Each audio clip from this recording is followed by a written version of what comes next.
and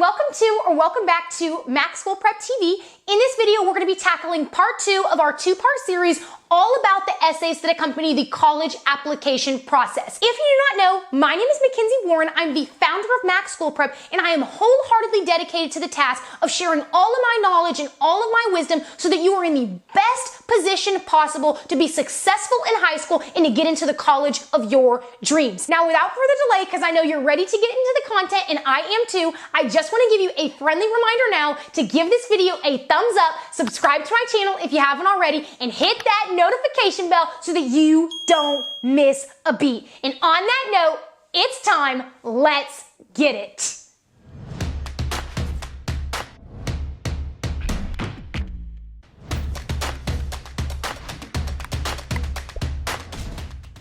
Alrighty, so what I want to do to wrap up this video series is give you 7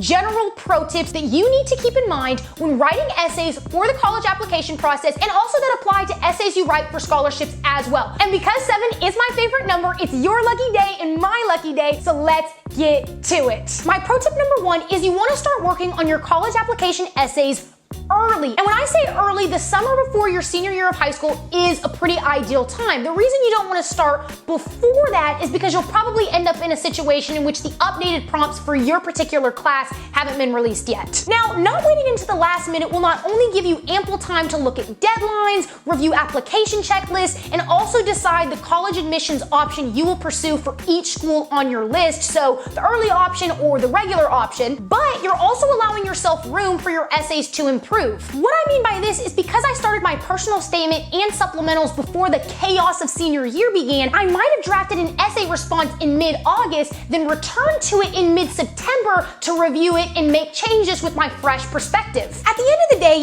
each essay that you write should read like it's the first one that you wrote. And I'm not talking a first draft or anything like that, but rather I'm saying that each essay should reflect your thoughtfulness and that you had energy and eagerness when you were writing it. Since your writing is a major component of your application that gives insight into who you are as a person and not necessarily as a student, and also might be what you're banking on to pick up the slack in your application if your numbers aren't up to par, none of your essays should ever read as though they're the product of you burning out or throwing something together, as that will prevent you from being taken seriously by college admissions committees. Moving on to my pro tip number 2, to be successful with your essay responses, it's a no-brainer that you need to have had unique experiences that showcase your commitment to being a leader and public servant, your involvement in your community to make a positive impact and change, and your engagement in extracurricular activities that you are passionate about. And remember, I've said this before, these experiences that I'm referencing don't need to be extraordinary by any stretch of the imagination, but should just attest to how extraordinary you are. That way, when the time comes, you'll have a wide array of topics to discuss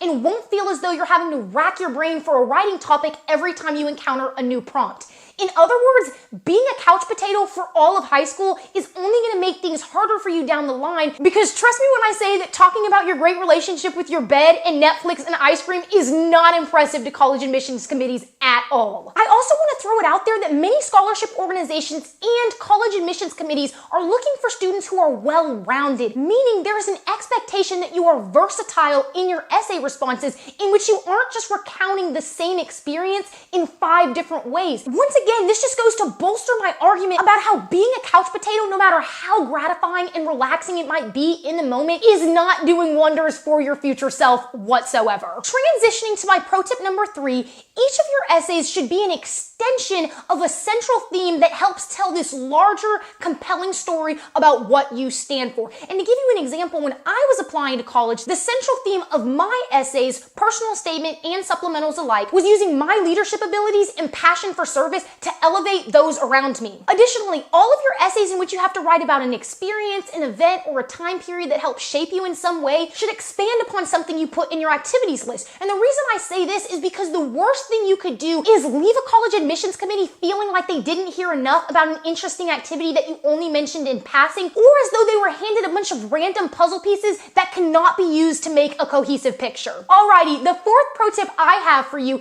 is the golden rule of applying to college is leaving no stone unturned in putting together a quality package and selling yourself. And with that said, because I previously advised that you never write more than 1 essay on the same topic, and because you're bound to encounter a time in which you want to provide some extra information about yourself that a prompt didn't allow you to delve into, maybe some adverse circumstances that negatively impacted your grades, do not hesitate to utilize and take advantage of the additional information section of your application to flush out more details. On the optional section of the Common Application dedicated to additional info, you literally have the freedom to discuss anything your heart desires, as the prompt is literally, do you wish to provide details of circumstances or qualifications not reflected in the application? To speak from experience, I used the additional information section of the Common App to talk about the nuts and bolts of running swimming downstream, the academic achievement club I founded the summer before my sophomore year of high school to help freshmen excel academically in a rigorous environment and to help them have an easier transition from middle school. Now, if you want more details about what to potentially include and what not to include in the additional information section of your application, be sure to check out the links I included in the description below. Alrighty, for my pro tip number 5, you should always make every effort to be as transparent and as honest as possible in your essays so that college admissions committees have the chance to see the real and the raw you. And the best way to go about doing this is to really focus on bringing your voice to life in your writing, meaning do not be afraid to say y'all if you're from the South, if you're from Texas like me, and do not be afraid to break grammar etiquette by using a sentence fragment to add creativity. Some more advice I have for you is that even though your essays are meant to give you the space to sell yourself, there's a tactful way to go about it by exercising what I like to call the humble brag. Now, although humble brag is a bit of an oxymoron, it basically just means don't hesitate to present yourself in a favorable light and to draw attention to your qualities that allow you to set yourself apart from the competition. But while you're at it, you definitely don't need to make statements like, hey,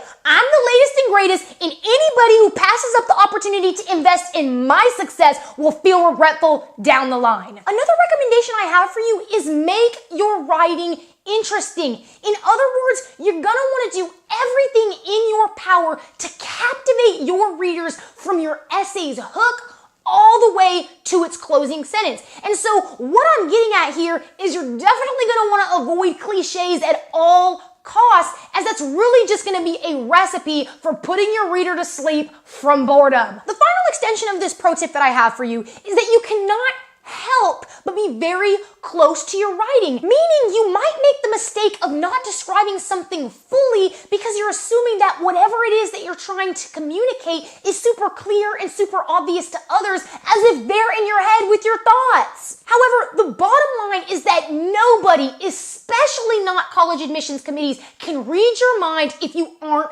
extremely explicit. For this reason, if you're someone who struggles with explaining yourself in great detail when it comes to sharing facts, events, or different situations and scenarios, you might find it helpful to have a trusted peer or trusted adult read over your essays after you're done with them so that you can be 100% sure and confident that they take away the message that you intended. Alrighty, we are on the downhill stretch now as we jump into pro tip number 6, which is whatever you do, you must abide by the instructions and the word/character count articulated by each prompt. So what I'm trying to tell you right now is read and reread and reread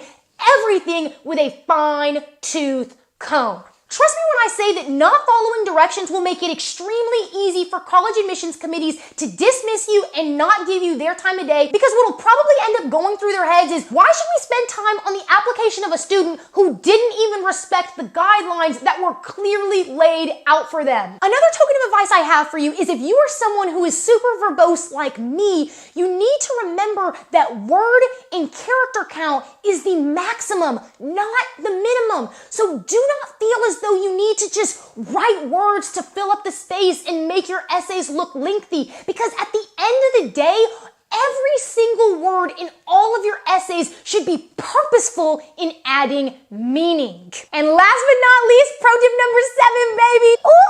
Lucky number 7, and that is recycling is a time saver. What I'm getting at here is that you need to make sure to store all of your essay responses in a Google document so that you can forever have access to them and can reuse them with modifications as you see fit whenever you encounter prompts because you will, that basically ask the same question just in a different way. Now, on the note of recycling, I also want to add that it doesn't hurt for you to store all of your awards and recognitions, as well as any information pertinent to your extracurricular activities in a Google Excel spreadsheet. And just so you know, when I say pertinent information to your extracurriculars, I'm referencing things like a description of the activity, your roles and responsibilities, your approximate dates of participation, and your time commitment. And the reason that I advise that you do this is because not just in your Common App or your Coalition app or your QuestBridge app or your UC app or your Apply Texas app, etc., will you be asked to list out your activities and your awards and your recognitions, but also in every single application that you fill out to apply for a scholarship,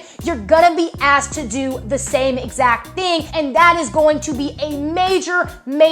time suck if you have to literally write out all of that information for your activities every single time you fill out an application. That's just not fun, and you can avoid it by recycling. And with that said, congratulations on completing this two-part series regarding essays accompanying the college application process. I know that I give you a lot